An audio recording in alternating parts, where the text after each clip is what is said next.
Il est fort possible que vous ayez déjà entendu parler de l'esprit de Jézabel au moins une fois dans votre vie. Mais la grande majorité des gens croient qu'il n'est lié qu'au péché de la prostitution et de la perversion. Mais en réalité, ce n'est pas seulement cela. L'esprit de Jézabel possède de nombreuses caractéristiques qui empêchent la croissance de l'Église et éloignent les gens de la présence de Dieu.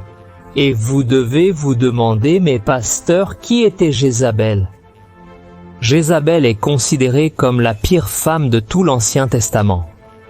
Elle était mariée au roi Achab et a introduit en Israël des pratiques païennes qui ont beaucoup déplu à Dieu.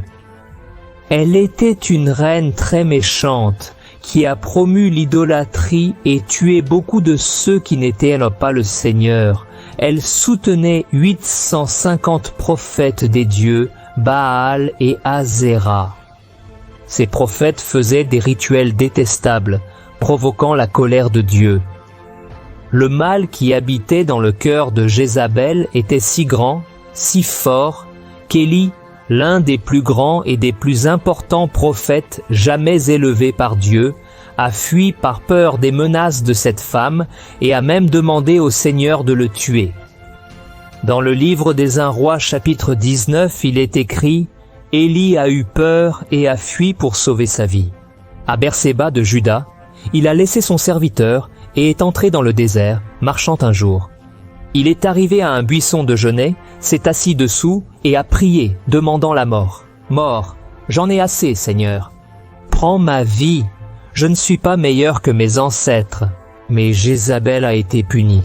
Dieu a rempli Élie de courage, et il est alors revenu et a prophétisé que cette femme aurait une mort sanglante et que les chiens mangeraient de son cadavre. Et c'est exactement ce qui s'est passé.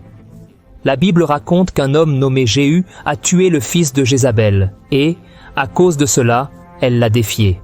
Alors, Jéhu a envoyé quelques hommes pour la tuer. Ils ont envahi le palais et ont jeté Jézabel par la fenêtre. Jéhu a alors écrasé cette femme avec ses chevaux. Quand ils sont allés l'enterrer, ils n'ont trouvé que son crâne, ses pieds et ses mains, car les chiens avaient mangé tout le reste. Les actions de Jézabel contre le peuple de Dieu ont été si destructrices que son nom a été adopté par un esprit maléfique très puissant de Dieu et sa cible préférée est l'Église. Malheureusement, Dieu et sa cible préférée est l'Église. Malheureusement, dans presque toutes les communautés chrétiennes, il y a une Jézabel qui trompe les gens et empêche leur croissance spirituelle, et Dieu veut nous utiliser pour vaincre cet esprit maléfique afin que son peuple puisse être béni. Mais comment découvrir si l'esprit de Jézabel habite parmi nous? Il y a certaines caractéristiques qui peuvent indiquer s'il y a une Jézabel dans votre église. Et la première d'entre elles, c'est la prostitution. Non pas la femme vaniteuse et habituée à obtenir ses intérêts par la séduction. Dans la Bible, le terme prostitution a le sens d'infidélité, tant conjugale que spirituelle. Quand une personne n'est pas fidèle à Dieu, elle se prostitue, car Jésus a dit que personne ne peut servir deux maîtres. Et Jézabel pratiquait à la fois la prostitution sexuelle, en trompant son mari, et la sorcellerie dans les églises à travers des personnes qui ne sont pas dans une vie de sainteté. C'est pourquoi les pasteurs et autres leaders doivent faire attention à qui ils mettent devant l'autel pour ministérer. Je sais que nous sommes tous imparfaits, pécheurs, mais la personne qui est à la tête d'un département de l'Église doit mener une vie de sainteté. Une personne qui est en péché de fornication et de prostitution, par exemple, n'est pas prête à diriger, car elle doit être restaurée, et nous devons le faire avec amour et beaucoup de patience, sans jamais exposer quelqu'un en public. En plus de cette situation, il y a aussi la prostitution spirituelle. De nombreux membres d'Église sont rebelles envers la communauté où ils se rassemblent. Des personnes comme celle-ci sautent de branche en branche, à la recherche d'un endroit où il y a quelqu'un qui leur plaît, et chaque jour cherchent une église et un pasteur qui fait leur volonté. Et, lorsqu'elles ne sont pas satisfaites, elles créent des intrigues pour nuire à la direction. La deuxième caractéristique de l'esprit de Jézabel est l'idolâtrie.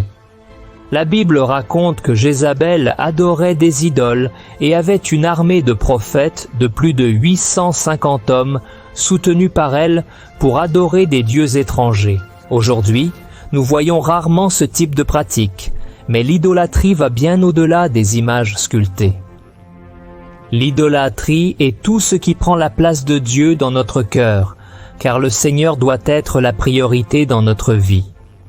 Par exemple, aujourd'hui il existe un monde gospel où des personnalités comme des chanteurs et des pasteurs se distinguent plus par leur charisme et leur talent que par leur foi en Jésus. Et c'est là que l'esprit de Jézabel agit. Il fait en sorte que les gens vénèrent plus la célébrité gospel que le Seigneur lui-même. Et c'est quelque chose que Dieu déteste. La troisième caractéristique de l'esprit de Jézabel est la manipulation. Jézabel était manipulatrice, c'est-à-dire qu'elle voulait que tout soit à sa façon. Dieu d'Israël et adorer le Dieu Baal. De plus, Dieu d'Israël et adorer le Dieu Baal. De plus, elle était très envieuse, à tel point qu'une fois elle a monté un mensonge pour tuer un homme nommé Naboth, simplement parce qu'elle convoitait la vie et la propriété d'un homme innocent. La vie et la propriété d'un homme innocent. Une personne manipulatrice ment pour obtenir ce qu'elle veut, trahit ou poignarde les autres dans le dos et se venge de ceux qui ne veulent pas faire sa volonté. L'esprit de Jézabel entre dans de nombreuses églises à travers des personnes qui veulent tout contrôler. Certaines de ces personnes exercent déjà des fonctions d'autorité professionnellement et reflètent cela au sein de l'Église, pensant qu'elles peuvent donner des ordres aux frères comme s'ils étaient un employé ou un subordonné au travail. L'Église n'est pas un lieu pour maltraiter quiconque, mais pour démontrer l'amour et la camaraderie. Et si quelqu'un a un titre de pouvoir dans la société, cela reste à l'extérieur. Mais dans l'Église, nous sommes tous frères et nous devons nous servir les uns les autres avec amour. Comme l'a dit le soin de mettre quelqu'un en leadership, qui ne traite pas bien soin de mettre quelqu'un en leadership qui ne traite pas bien les frères. Et enfin, la quatrième caractéristique de l'esprit de Jézabel est la persécution. Cette femme a persécuté les prophètes de Dieu, au point que beaucoup ont dû se cacher pour ne pas être tués. Beaucoup de prophètes sont même morts à cause de Jézabel et Élie lui-même a été menacé par elle. L'une des raisons de cette persécution est que les prophètes de l'époque disaient la vérité et non ce que Jézabel et son mari voulaient entendre. De la même manière, l'esprit de Jézabel peut être perçu dans les églises où les gens sont persécutés par leurs propres frères. Il existe des églises où tout est déjà si stabilisé que lorsqu'un homme ou une femme de Dieu propose des changements, il commence à être persécuté. Et faire face à la persécution externe de personnes ou de situations qui viennent de l'extérieur de l'Église est quelque chose de normal, mais l'esprit de Jézabel agit à l'intérieur de l'Église. C'est une stratégie de l'ennemi pour affaiblir le peuple de Dieu, car Jésus a dit « Tout royaume divisé contre lui-même sera ruiné, et toute ville ou maison divisée contre elle-même ne subsistera pas. » C'est pourquoi faites très attention aux personnes qui parlent mal d'autres frères ou qui persécutent les leaders et les membres, car elles sont utilisées par l'esprit de Jézabel. Je sais que nous n'avons pas besoin d'être d'accord avec tout ce que nous voyons et entendons à l'Église, mais Dieu nous appelle à intercéder et à exhorter si nécessaire, pas à causer des divisions ou des disputes. Et comme nous l'avons vu au début de cette vidéo, la fin de la vie de Jézabel a été terrible. De plus, dans le livre de l'Apocalypse, Jésus donne le suivant Jézabel au milieu de son peuple. Il a dit « Je connais les Jézabel au milieu de son peuple ». Il a dit « Je connais vos œuvres, votre amour, votre foi, votre service et votre persévérance, et je sais que vous faites plus maintenant qu'au début. Cependant, j'ai ceci contre vous, vous tolérez Jézabel, cette femme qui se dit prophétesse. Avec ses enseignements, elle incite mes serviteurs à l'immoralité sexuelle et à manger des aliments sacrifiés aux idoles. Je lui ai donné du temps pour se repentir de son immoralité sexuelle, mais elle ne veut pas se repentir. C'est pourquoi je vais la rendre malade et infliger une grande souffrance à ceux qui commettent l'adultère avec elle, à moins qu'ils ne se repentent des œuvres qu'elles pratiquent. Je tuerai les enfants de cette femme, alors toutes les églises sauront que je suis celui qui sonde les esprits et les cœurs, et je rétribuerai à chacun de vous selon vos œuvres. Alors, si dans votre église il y a quelqu'un avec ces caractéristiques, commencez à prier pour cette personne, car elle peut être dominée par un esprit démoniaque qui doit être expulsé. Mais faites attention à ne pas être utilisé par l'ennemi en faisant des commérages et en diffamant cette personne. L'amour est l'accomplissement de la loi, et en tant que chrétiens, nous devons rechercher la paix avant tout.